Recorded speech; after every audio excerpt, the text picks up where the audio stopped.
Aí, galera, sejam muito bem-vindos. Muito obrigada por estarem aqui com a gente, dedicando o tempo de vocês para essa nossa conversa que vai acontecer aqui hoje.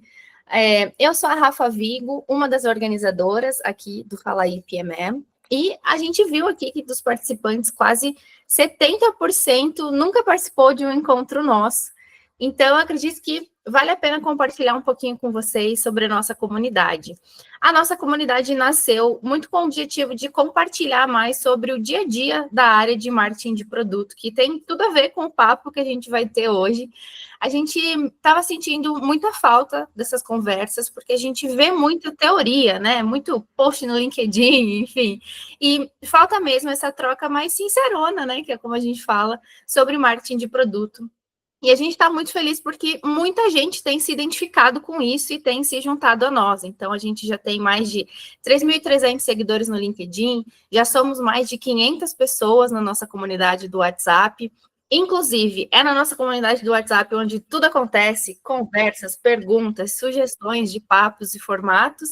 Caso vocês ainda não estejam lá, entrem aqui no chat que a gente vai deixar o link para vocês. A nossa comunidade ela é organizada voluntariamente por 5 mulheres incríveis, que é a Gabi, a Lari, a Rafa Medeiros, eu, a Rafa Vigo e a Aline Amaral. Vocês nos encontram no nosso grupo de WhatsApp, também no LinkedIn. Fiquem sempre à vontade para entrar em contato com a gente para questões, para sugerir novos formatos ou até para tirar qualquer dúvida que vocês tenham. A gente está sempre super abertos a construir essa comunidade com vocês. Como a gente aprende super rápido com os nossos erros, a gente sempre deixava a foto lá para o final e esquecia. Então, antes da gente começar, eu quero propor que a gente tire uma foto. Então, quem puder aí, abre a câmera, vamos dar um sorrisão.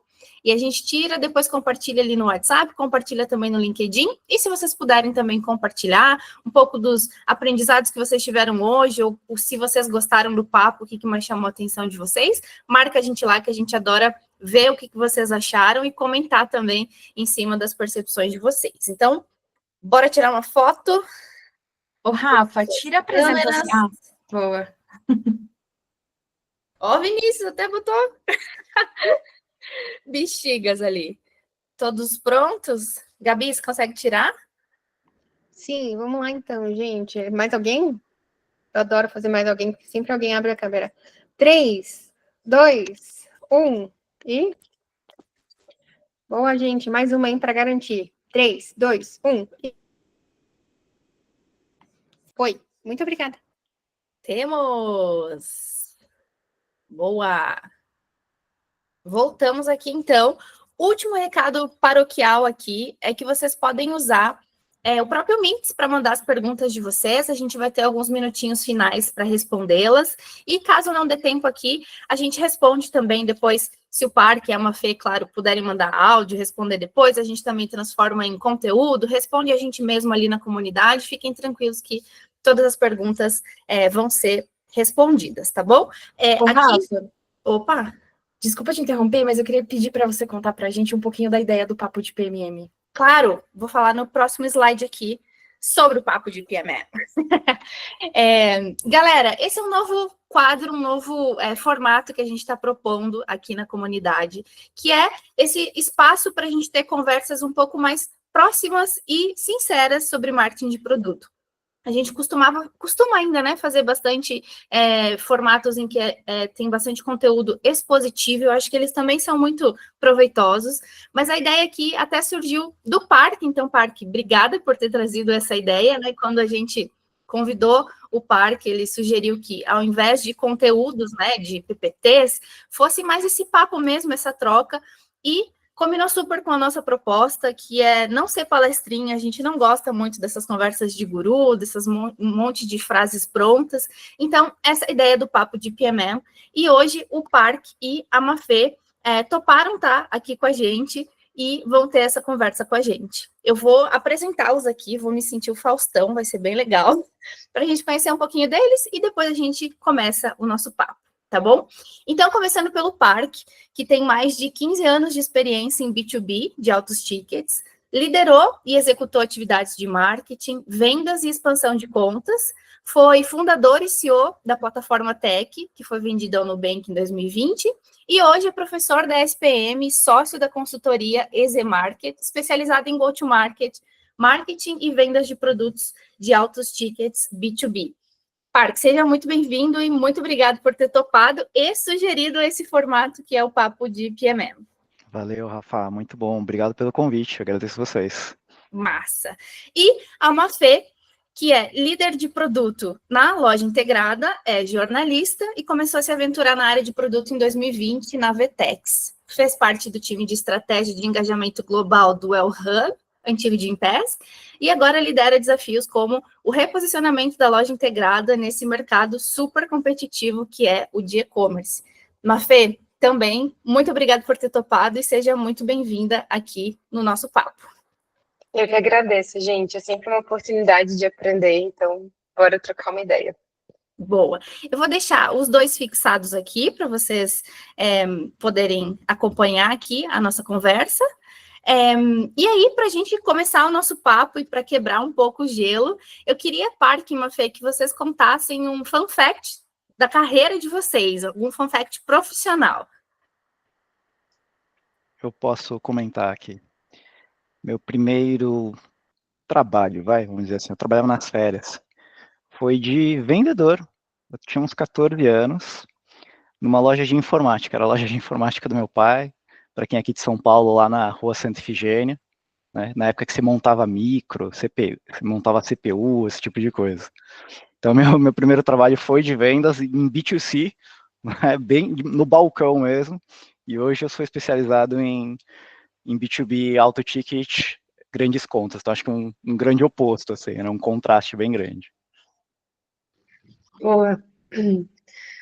É assim, né, gente? Histórias profissionais, a gente vai acumulando algumas, assim, ao longo do caminho. Tem uma história que é um fato, não sei se ela é tão engraçada, talvez hoje ela seja, porque já passou, né? Depois que passa, é sempre vira história, vira divertido.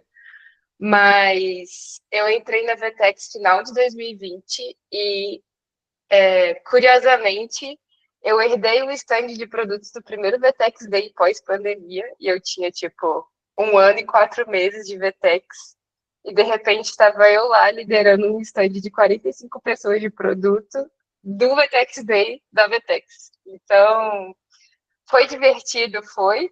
Melhor ainda quando acabou no show do Thiaguinho, aí sim foi um momento catártico.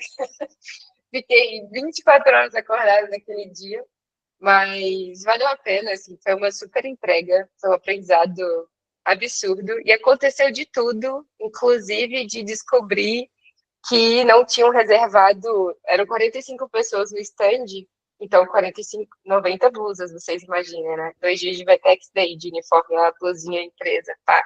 E aí eu descobri que não, que só tinham separado 45. E que aí a galera toda ia ter que, o quê? Virar a blusinha do avesso? Não tinha como, né? Só dá eu lá na lojinha da Vetex, do evento, batendo na porta, falando assim, preciso comprar 45 blusas da Swag Store e levando caixa de blusa para distribuir para as pessoas poderem vestir no dia seguinte do evento. Assim. Então, olha, quando vocês quiserem um fun fact de PMM e meus tempos de Vetex, eu tenho assim, ó, para distribuir, porque já foi cada coisa que inacreditável. Eventos é sempre emocionante, Caraca. né? Foi quase um horror story aqui, não foi? Sim, tipo, eu sobrevivi, sabe? História de sobrevivência. É isso, Exato. caraca. Bom, obrigada, gente. Vamos agora, para a gente conseguir nivelar o nosso papo, né? O tema de hoje é sobre go-to-market. Vocês dois, né, já têm muita experiência nisso. Então, eu queria entender de vocês como que vocês definem o que é go-to-market e quais que vocês acreditam que são os elementos fundamentais para começar um go-to-market. Parque, pode começar. Pergunta fácil logo na largada, assim, né? Mas vamos lá. Acho que um ponto bem curioso, né? Quando eu comecei a estudar mais sobre go-to-market, o que eu notei é que não tem uma definição muito convencionada sobre o que é go-to-market, né? E aí eu formei a minha, né? Mais recentemente formei a minha. E eu peguei a tradução literal, que é ir ao mercado, né? Então, assim, como é que seus potenciais compradores vão ficar sabendo, né? Então, como vão ficar sabendo, sobre o que vão ficar sabendo do teu produto, né? E como é que eles conseguem comprar, por onde, né? Então, um resumo que eu coloquei mental meu é esse. Então, é justamente essa questão de como é que você vai ao mercado, né? E aí, só uma curiosidade aqui, vai já estender. Eu notei que tem muita empresa que não vai ao mercado, mas está no mercado, né? Essa foi outra lição, uma outra conclusão, assim, mas nem todo produto que está no mercado aí veio ao mercado, né? Não teve um go-to-market montado, estruturado, mas essa é a minha definição simplificada que me ajuda no dia a dia, assim.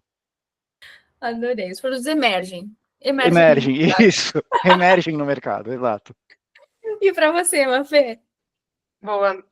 Super alinhada com o que o Parque trouxe. Para mim, assim, go-to-market é muito sobre entender para quem que é o que a gente está querendo levar a mercado, para quem que é, qual dor eu estou resolvendo e qual a melhor forma de comunicar isso, assim. Uma coisa que eu fui aprendendo ao longo do caminho é as pessoas, elas compram aquilo que elas entendem, não necessariamente aquilo que é melhor para elas.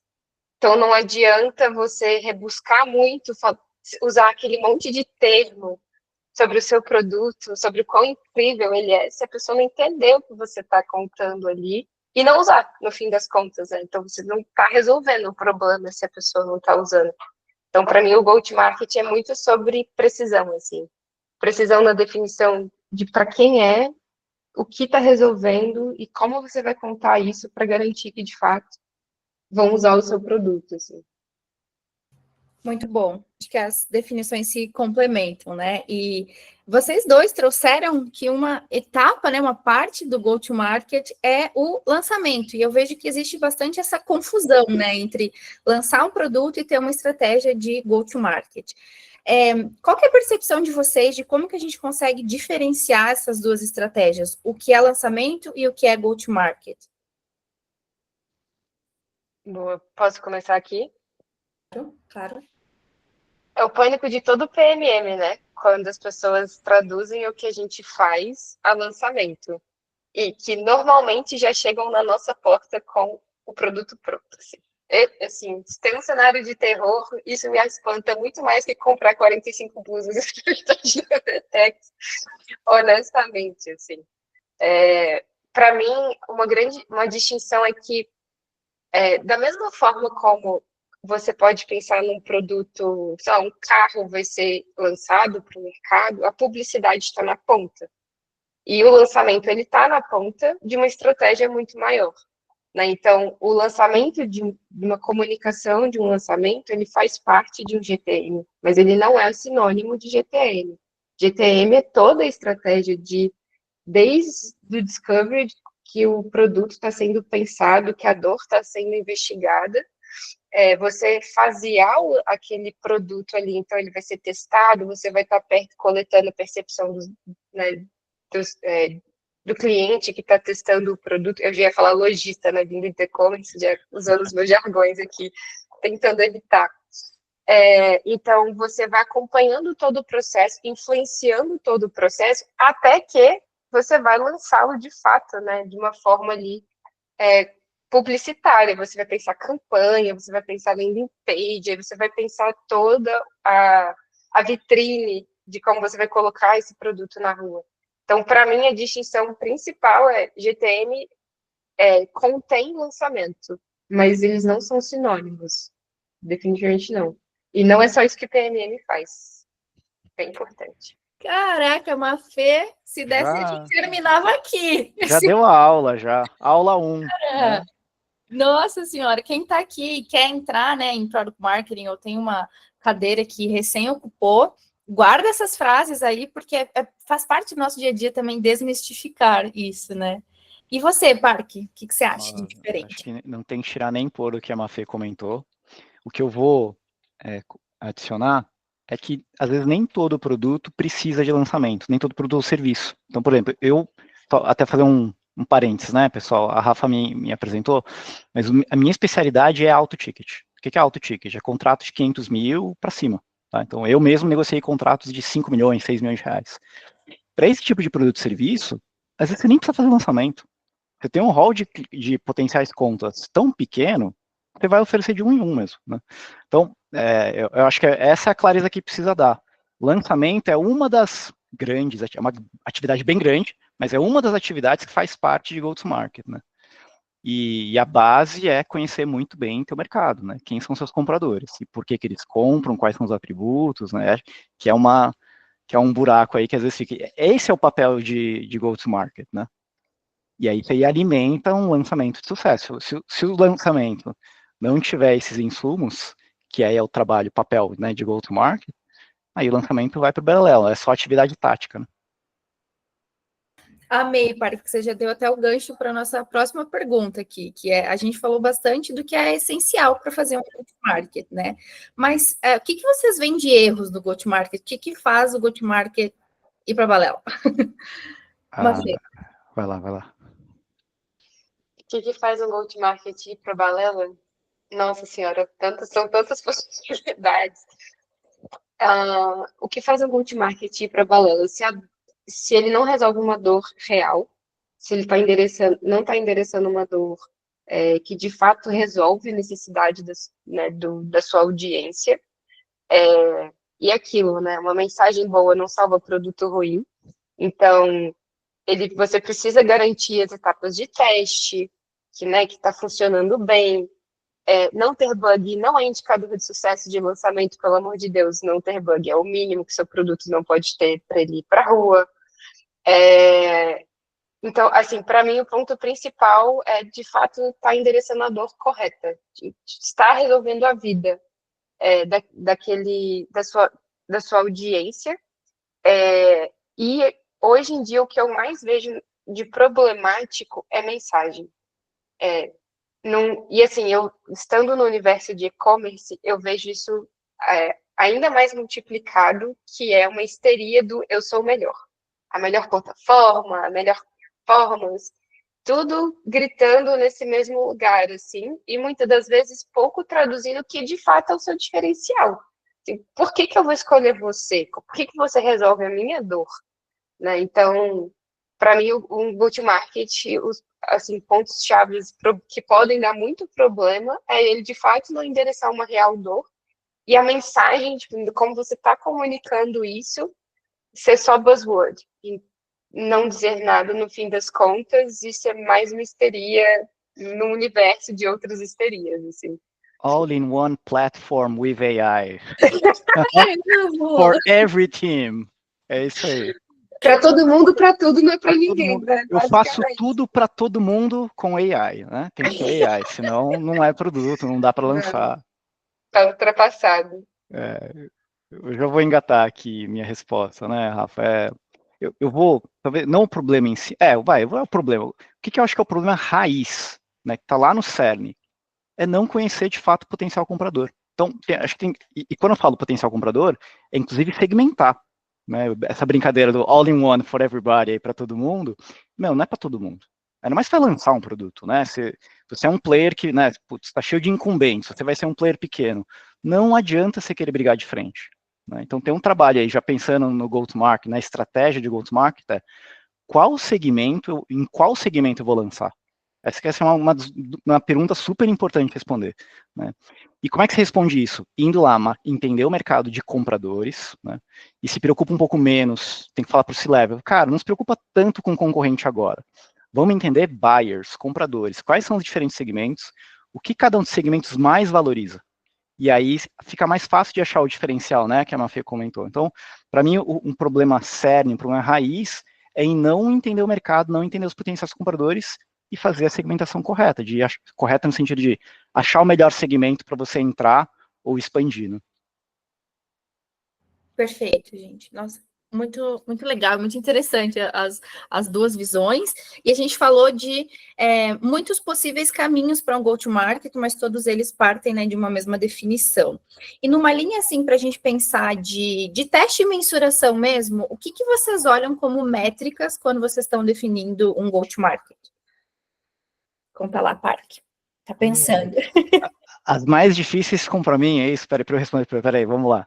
Podemos passar para a Fê. Passa ou repassa? Tá bom, não, vamos lá. Ó, é claro, assim, é um indicador meio longe, mas o de resultado, assim, tá gerando pipe, é isso. Acho que assim, esse é um indicador muito importante. Tá gerando pipeline qualificado, né, potenciais compradores, não fechar a venda ou não fechar a compra, pode ter N motivos, tá, que vão além do go-to-market, mas saber se a estratégia está indo bem, né, se foi acertado, o messaging está correto, a segmentação está correta, está usando, né, identificou os atributos mais relevantes, isso desperta interesse e aponta, cara, deixa eu ver teu produto. Né? Então, é pipeline, geração de pipeline. Só que aí é um caminho longo, né? O que você pode ver antes, ou indo na linha do testar, né? Encontrar formas de testar. E aí eu vou aproveitar e fazer uma observação. Gente, go-to-market varia muito. Como você faz go-to-market, ou quais táticas utilizar, varia muito dependendo do produto que você está usando. Pô, você está vendendo, né? É um produto, é um serviço, é alto ticket, é B2C, é mid-market, é enterprise. Então, tem que ter não tem uma receita universal, né? Então, acho que esse é um ponto bem importante. Aí, justamente, porque isso replica em como é que você vai testar. Vai testar a tua mensagem, vai testar se está relevante, como é que você pode fazer pesquisa de mercado sobre seus compradores. Uma coisa que eu não abandonaria de jeito nenhum é a pesquisa qualitativa. Vai lá e conversar com buyers, né?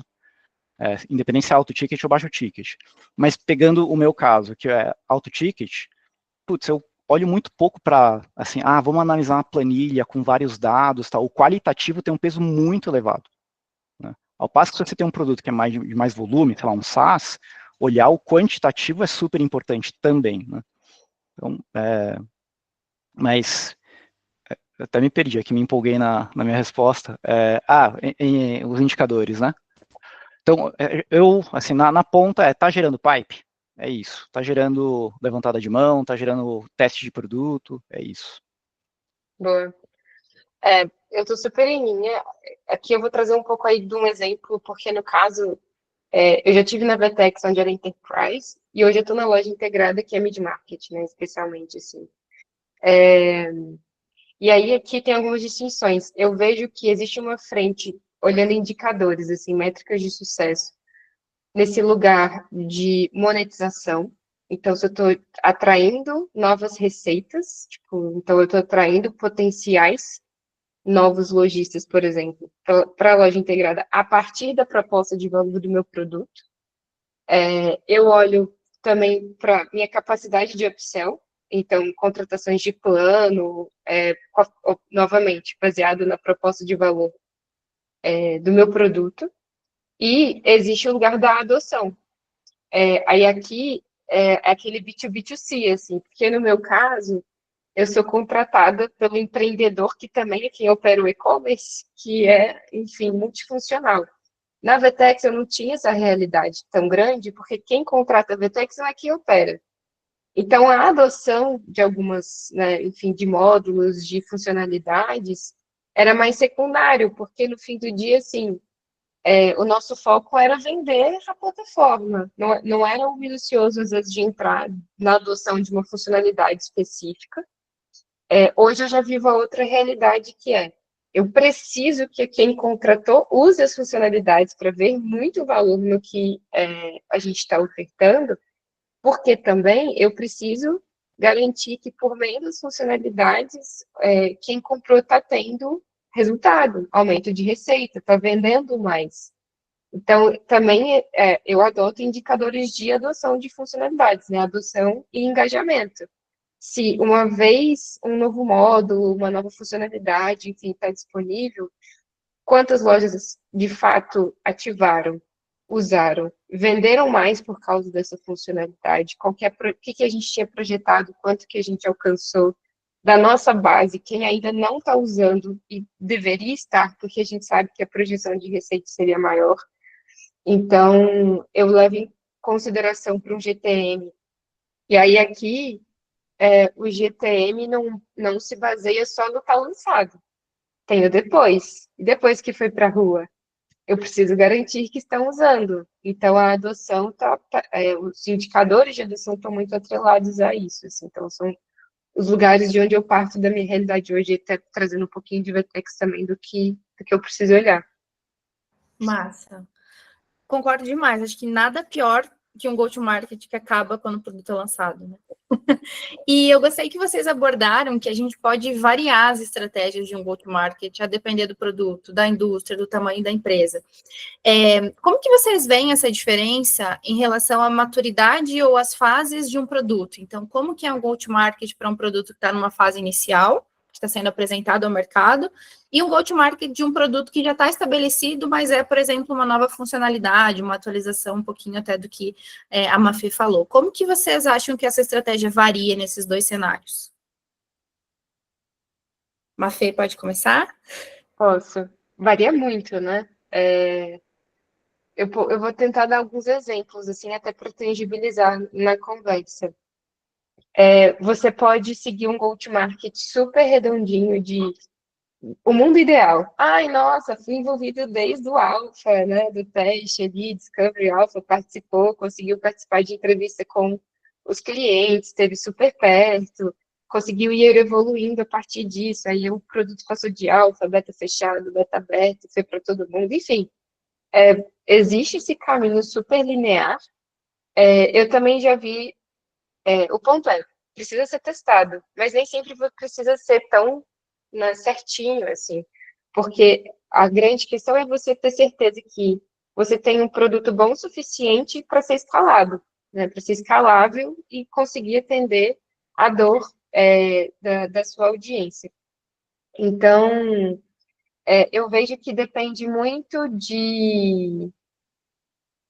sobre a maturidade, eu já me perdi até na pergunta, sobre a maturidade, né? Acontece, né, que a cabeça, ela abre, assim, tipo, eu Acontece. desbloqueio mil pensamentos, assim, né, sobre GTM, perdão. Tá. Isso, diferença entre um go-to-market de um produto novo e de um produto que já existe, a gente está apresentando uma nova funcionalidade, Legal. uma utilização. O da nova funcionalidade, o esforço de convencimento é mais baixo. Você precisa explicar menos, possivelmente. Então, você já está evoluindo a partir de um ponto mais maduro, mais consolidado. Então, é mais fácil você apresentar algo novo dentro de um universo que já está bastante consistente. Quando você está apresentando uma coisa 100% nova, você ainda tem que construir a autoridade daquele produto. Então, às vezes, você não tem números o suficiente para isso, né? De resultados alcançados. Então, por isso que as fases de teste bem feitas são importantes, porque, eventualmente, você consegue já dali ter depoimento do lojista para ter essa autoridade transferida como argumento para trazer outros para usarem o produto. Ou mesmo os próprios resultados. Então, na fase de teste, a gente observou que, por causa desse produto, teve X alcance de resultado, e você usa isso para contar a sua história. Você precisa apresentar o produto, você precisa mostrar os resultados, por que a sua audiência vai usar ele. Então, dá muito mais trabalho, tem muito mais erro e acerto nesse. Você tem que refinar muito mais a mensagem. É um go-to-market de vai e volta. Assim, todo go-to-market tem um ciclo, né? Não morre. Mas quando é bem novo, assim, quando ainda não tem essa maturidade, definitivamente a sua primeira mensagem vai ser a primeira de muitas. Porque você vai começar a perceber, você vai coletar a percepção da sua audiência também, que eventualmente ela enxergou um valor no seu produto que nem você tinha visto. E aí você vai começar a apresentar ele de outra forma para essa audiência ou para uma outra audiência. Então, o que eu percebo é realmente o esforço de convencimento em relação ao que é novo e ao que já está lançado, e você vai fazer uma melhoria incremental do que quando você está lançando uma coisa fundamentalmente diferente, que, né, enfim, que ainda precisa ser justificada, ensinada, evangelizada para de fato ser adotada, assim, pela audiência. Eu vou até resgatar a sua outra resposta, Mafê, que eu achei muito legal, que justamente depende de qual que é a movimentação que você está fazendo do teu produto, né? Então, pô, lançou, ganhou um razoável market share. Aí tá vindo um concorrente gringo aqui para o Brasil. Putz, aí você precisa lançar alguma funcionalidade para entrar em par com o que o concorrente vai oferecer, ele sabe que ele vai vir com uma estratégia de preço, então aí depende, aí você tem que então, você vai marketar essas features para falar, eu sou bom o suficiente.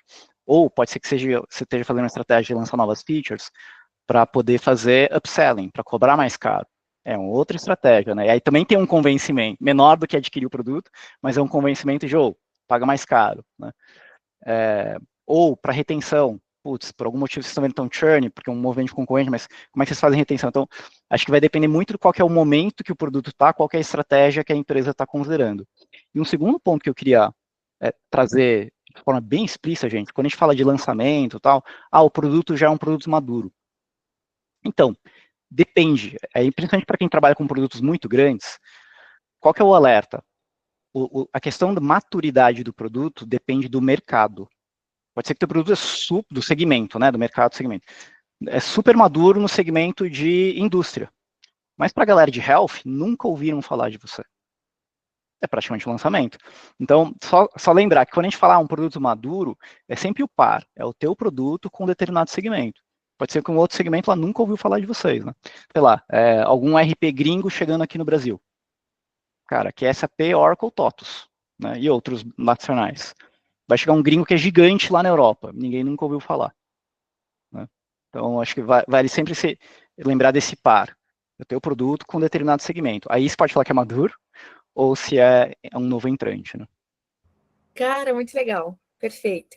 Eu tô vendo aqui no chat, vi também umas perguntas ali de bastante gente falando, né? Como que a gente conversa com o produto? Como que a gente conversa com a nossa liderança que está envolvida? Então, eu queria que a gente entrasse nesse assunto polêmico, eu diria, que é o dos stakeholders. Como que vocês fazem para alinhar todo mundo, né? Deixar todo mundo informado sobre o que vocês estão fazendo no go-to-market e sobre quais etapas a gente está. Mafê pode começar, mas se quiser pensar, pode ir para o par. Com muita paciência e resiliência, né, minha gente? Não tem outro jeitinho. Assim, eu venho de uma base, antes de trabalhar com marketing de produto, eu tive muita experiência com facilitação. Então, eu uso muitas ferramentas da facilitação para esses alinhamentos internamente. Eu sou bastante, assim, organizada e eu acredito que ser organizado tem que estar na veia do PNL, senão não chega, assim, não move para frente. E essa organização inclui essa gestão com os stakeholders. Quem precisa saber do que e quando, como que você organiza essas agendas entre produtos, CS, vendas, o time de suporte, né, atendimento, que precisa estar ciente desse produto. Então, por vezes, assim, num GTM, quando a gente tem tempo, especialmente, né, é importante o GTM interno primeiro, dentro da empresa. Lançar o produto internamente primeiro, comunicar para esses stakeholders antes de ir para o cliente. Então, todo mundo que é primordial nesse processo tem que estar treinado. O atendimento tem que saber do produto. E aí, cada treinamento vai ter um viés. O time do atendimento precisa entrar mais aprofundado no técnico do produto, enquanto, por vezes, CS e vendas, o foco não vai ser... Eles precisam saber fazer uma demo, mas eles precisam especialmente saber vender este produto para o cliente e para que eles estiverem prospectando. Então, a gestão de stakeholder passa por uma comunicação assíncrona, muito bem feita, passa por documentação. Então, eu sou, assim, fã do Notion, fã dos docs, fã dos links, fã das mensagens organizadas no Slack, programadas, assim, tudo sempre compilado e combinado, né? Então, reunião de kickoff, eu faço kickoff de GTM, para explicar qual que vai ser o cronograma, a estratégia, cada etapa, para onde a gente está indo, construo já o material de CS, eu já dou tudo pronto, assim, para não falar assim, ai, não mandei porque não tinha, tem tudo, não tem justificativa, trabalhe junto comigo, assim. E entender também que essa questão, né, os outros times, por vezes, eles não têm a visão 360 como um PMM, eles não sabem o que está acontecendo dentro de uma outra estrutura. Muitas das vezes é a gente, PMM, que tem essa visão, e a gente precisa ter paciência e empatia de se colocar no lugar de cada um desses times e entender o que esses times precisam e o que eu preciso que eles tenham para esse GTM ser um sucesso, assim, para dar tudo certo, os requisitos básicos, para isso ir para a rua legal com o time comprado. Porque eu também entendo a dor de um time que, por vezes, não tem um alinhamento interno perfeito, e aí o produto chega pro cliente, aí ele volta com uma dúvida e o time do atendimento nem estava sabendo que aquilo foi lançado, é horrível, com certeza, se sentir rendido. Ou mesmo o time de CS, enfim. Então, de fato, cada parte, cada momento, as frentes precisam estar devidamente comunicadas, e isso não precisa ser somente numa reunião online. Usem e abusem da comunicação assíncrona, formalizem as coisas, façam bem feitinho, que reduz muito ruído e, eventualmente, vira também uma formalização do processo. Olha, eu comuniquei, estava aqui, estava ali, é assim, é assado. Isso dá um respaldo também para a gente, PMM, ao longo do processo, né? Mas eu acho que deu um passo a passo bem detalhado, bem realista de como é que é. Eu vou até fazer uma analogia com o desenvolvimento de software, né? A Plataforma Tech é uma software house, a gente fazia projetos grandes e tal. E no fundo gestão de expectativas, e alguém aqui comentou no chat, é buy-in, gente. Primeiro passo é obter buy-in. E para isso, é exatamente o que a Mafê comentou, pelo menos é como eu penso, assim, qual que é a proposta de valor? Assim, vai ter uma iniciativa, vai mudar alguma coisa naquele departamento. Isso vai atrapalhar o departamento ou vai ajudar o departamento? Então, você tem que identificar quais são as dores daquele departamento que, sei lá, que essa mudança de GTM vai ajudar a galera. CSS, se é suporte, toda hora está recebendo reclamação. Então, olha só o que a gente está fazendo aqui, vai reduzir a quantidade de reclamações. Aí você começa a obter o buy-in, e quanto maior for a organização, você tem que fazer isso em camadas. Então, começa com os líderes, com pessoas que são influentes dentro de cada um daqueles grupos. É um trabalho meio de formiguinha aí, mas acho que faz bastante diferença do ponto de vista de gestão de expectativas e evitar, sei lá, fogo cruzado, né? Uma dica de livro que eu li na época que a gente estava tocando esses projetos de software é o Leading Change, do Kotter. Não é Kotler, é Kotter. Ele fala de 8 passos para mudança, putz, é muito legal. Justamente ele fala, primeiro você tem que ter o buy-in, gerar senso de urgência, porque tem que mudar agora, e aí você vai ganhando essas etapas. Aí você tem que ter os early wins, né? Que aí você vai ganhando confiança do pessoal. Excelente livro, tá? Então, eu não lembro o nome da tradução, Liderando a Mudança, deve ser uma coisa assim. Na capa tem um pinguim pulando, assim. Não sei se vocês já devem ter visto, é um professor de Harvard. Muito, muito bom. Boa. Obrigado. Dica. Valeu, Felipe. Já está ali no chat, galera. E vocês estão trazendo bastante da vivência de vocês, né? De como vocês fazem para dar certo. E eu queria aproveitar que já que a gente está num papo aqui, né? Numa conversa, eu sei que a gente aprende também bastante com a cagada dos outros, né? Então, vocês podem contar para a gente um go-to-market que foi mega desafiador, que deu merda e vocês precisaram resolver, e que aprendizados vocês tiraram? Eu tenho. Então, bora. Essa é capciosa também, essa é boa. Enquanto eu tive a Plataforma Tech, gente, a gente tentou 3 vezes entrar no mercado americano. 3. Na terceira deu certo, né? Acho que depois da terceira não der certo, a gente desistia, porque foi... Mas, enfim, nas 2 primeiras que a gente errou, a gente não entendeu o comprador. Resumindo, foi isso. A gente estava tentando levar a mesma proposta de valor que a gente vendia para CTOs e times de engenharia aqui do Brasil para os americanos. A diferença é que tinha um monte de coisa diferente. O mercado é diferente, a quantidade de fornecedores sendo disponível é diferente, a gente era um fornecedor que estava remoto, então não dava para simplesmente a gente querer replicar Ctrl+C, Ctrl+V, né? Com o tempo, na segunda tentativa melhorou um pouquinho, na terceira tentativa, cara, é outro cliente, a gente aprendeu, precisa entrevistar, identificar qual que é o interesse deles, né? E aí, se você agora o site já não está mais no ar, mas se você entrasse na época, lá em 2019, né, antes de a gente vender a empresa, no site da Plataforma Tech em português e o site em inglês, vocês iam reparar que não era uma mera tradução. O texto, o messaging era completamente diferente. Para o Brasil, a gente falava, CTOs, ajude a escalar, a gente ajuda vocês a escalar as suas equipes de engenharia, dando previsibilidade nas entregas. Para o site, para os americanos, era assim, o time especialista na linguagem Elixir. Mas se você ver a descrição de ICP, era igualzinho, a única coisa que mudava era Brasil e Estados Unidos. CTO de scale-up com funding, né, já está em série B para frente, gerentes de engenharia, era igualzinho. O que mudava era o qualitativo ali depois do que eles estavam procurando, cada uma das pessoas estavam procurando.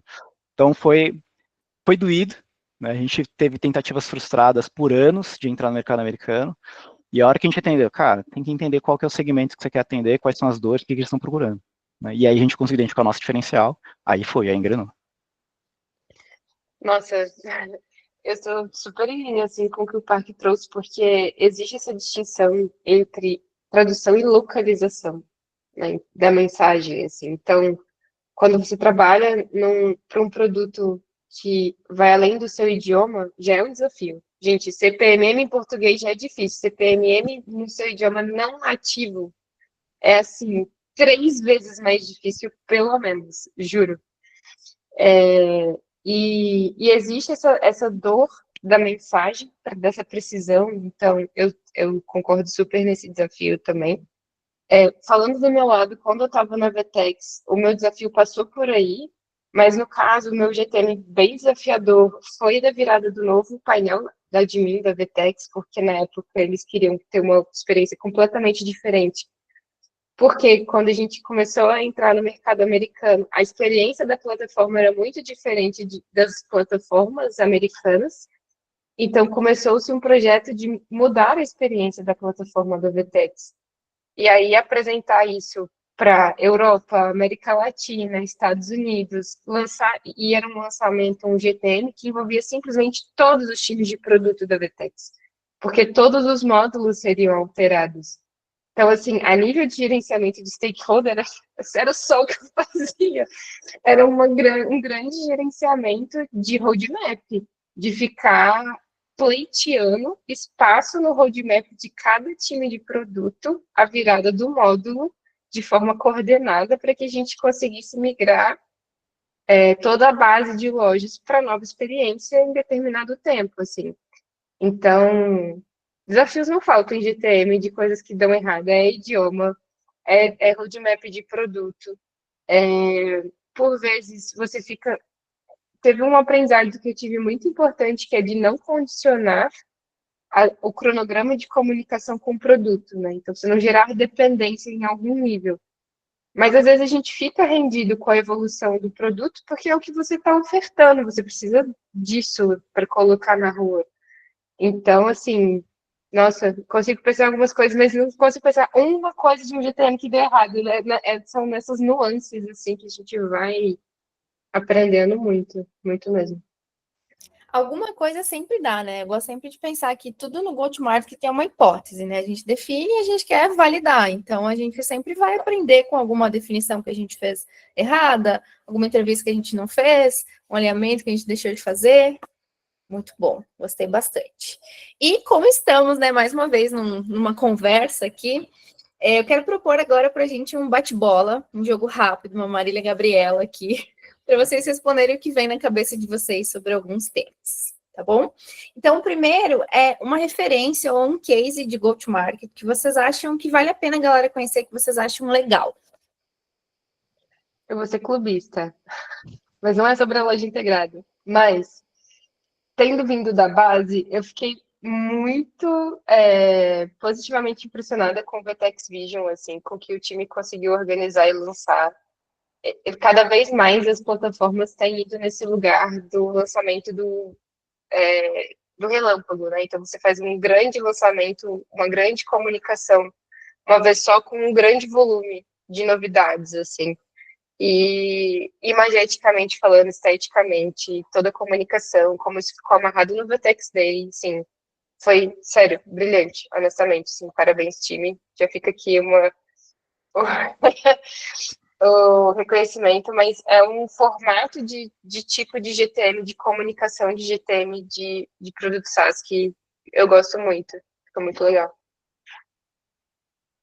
Eu vou pegar um com o meu viés da época que eu tinha empresa de software, né? Que é o da Stripe.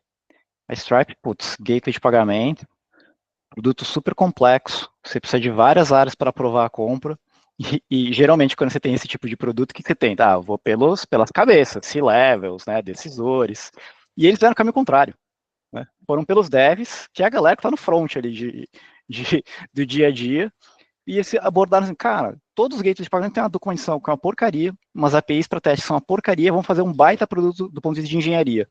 E acertaram, e foi. Então, assim, acho que foi um caso muito legal. Foi um negócio mais contínuo, não foi algo concentrado. Né? Eu achei super legal, super legal.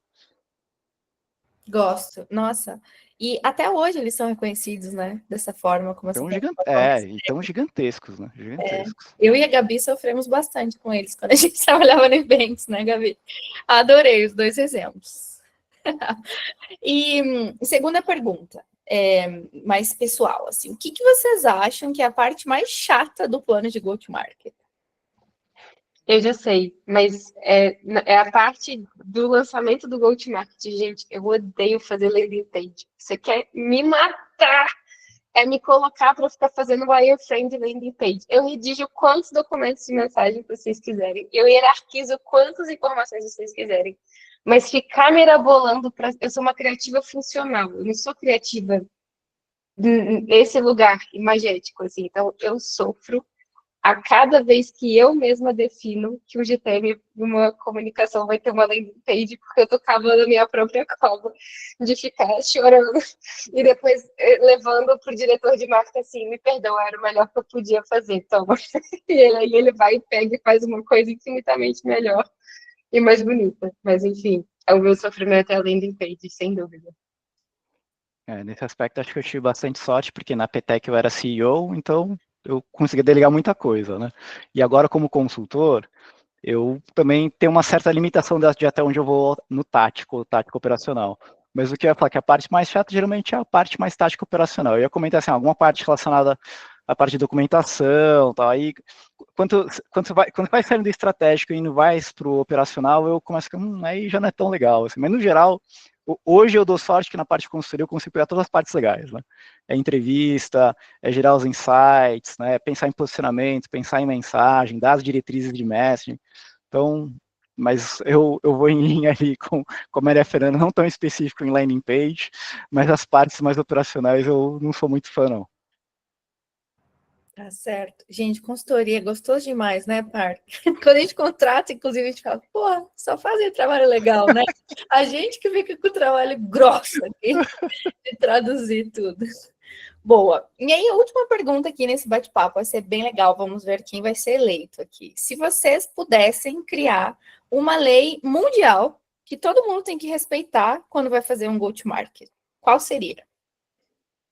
Eu tenho na ponta da língua. Conheça muito bem os compradores. E isso aí, acho que existe uma má interpretação, que é, conhecer o comprador, ele toma café da marca tal, acorda às 7 da manhã. Não, isso aí não tem nada a ver. Conheça o comprador do que vai fazer ele comprar teu produto. Né? Ou como que ele vai ficar descobrindo, o que está acontecendo na empresa lá, que faz eles pensarem em comprar alguma coisa tipo o seu produto, como é que eles fazem para selecionar, tudo que esteja relacionado ao processo de compra do seu produto. Né? Essas coisas são relevantes, tá, gente? Mas a regra é essa, vai conhecer os compradores, as respostas estão lá. Super. Sem dúvida. Quanta mensagem eu já não construí a partir da entrevista com os compradores, porque, por vezes, eles que te dão o que você precisa dizer, né? Isso é genial. E acrescentando aqui, o meu ponto é, envolva o PMM o mais cedo possível. Não chega com o produto pronto. E, assim, pior do que um produto pronto vindo de produto, é um produto pronto vindo direto da engenharia, que nem passou pelo time de produto. Aí, bicho, o negócio fica especial, tá? Sim, podemos fazer um capítulo só sobre isso.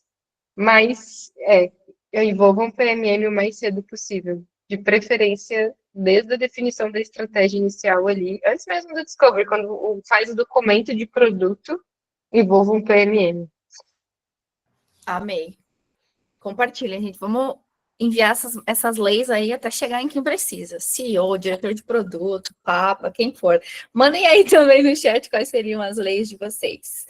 Galera, nesses últimos minutinhos aqui, eu vou aproveitar para pegar algumas das perguntas que vocês mandaram ali no chat. E uma delas tem super a ver com a lei da Mafê, né? Que é a clássica. Como educar o time de produto para entender que o go-to-market envolve mais do que só o lançamento e a comunicação. Como que a gente pode garantir que o PMM vai ser envolvido desde o começo? Boa. Primeiro, mesmo que você faça todos os esforços possíveis, ainda vai ter um momento onde alguém esquece de te chamar no momento que você gostaria. Então, assim, aceita isso no seu coração que faz parte. E vai ser o seu papel muitas das vezes, evangelizar a palavra de PMM. E as posturas para colocar limite nisso.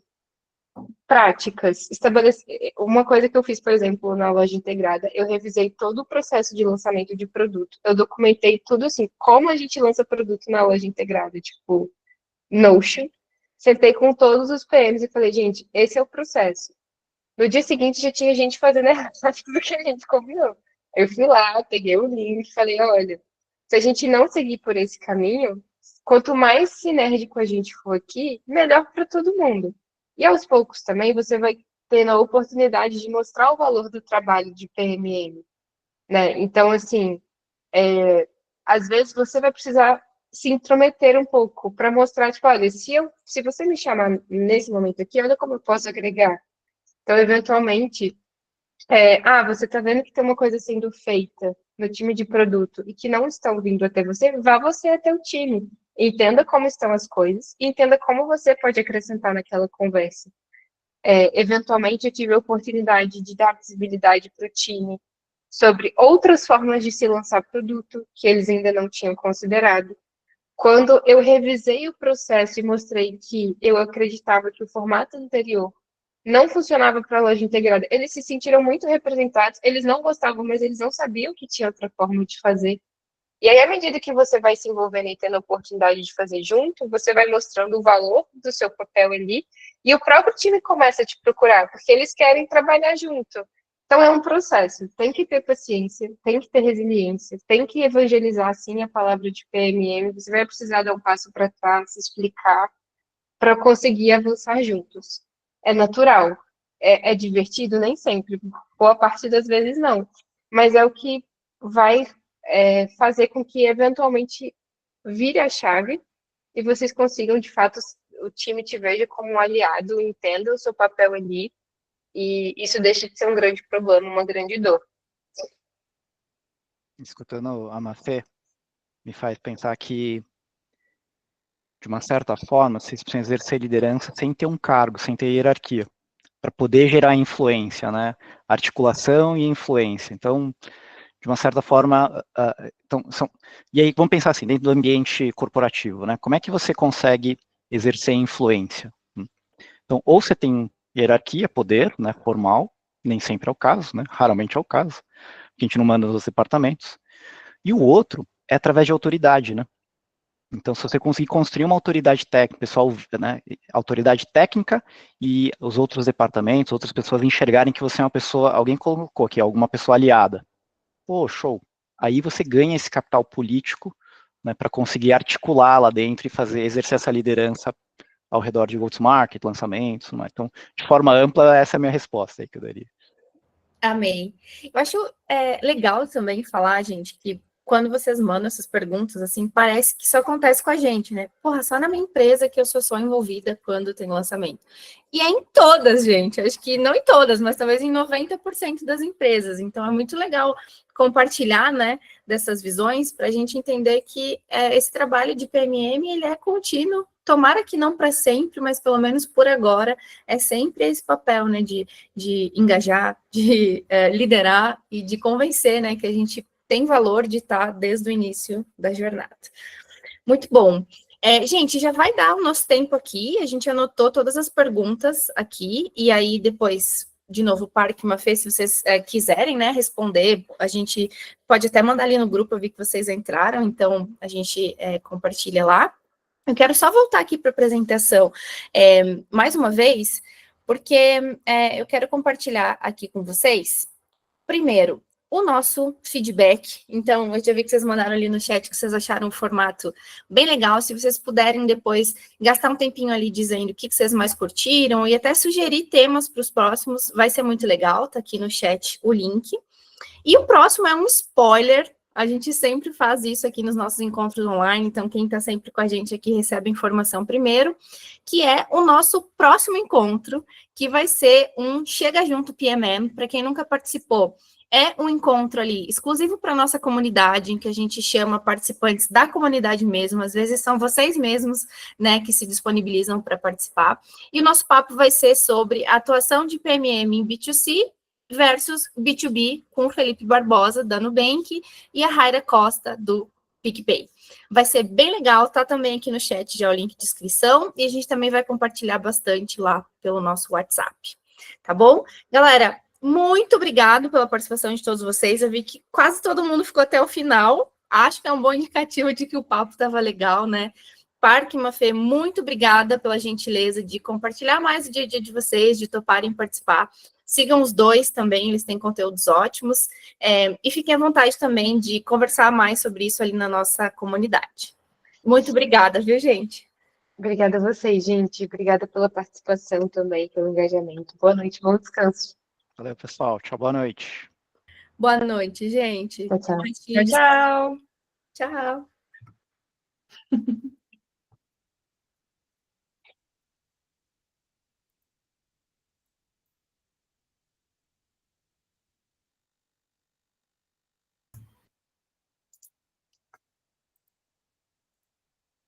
Eu tô escutando da sala minha filha botando alguma culpa em mim aqui. Só escutei a minha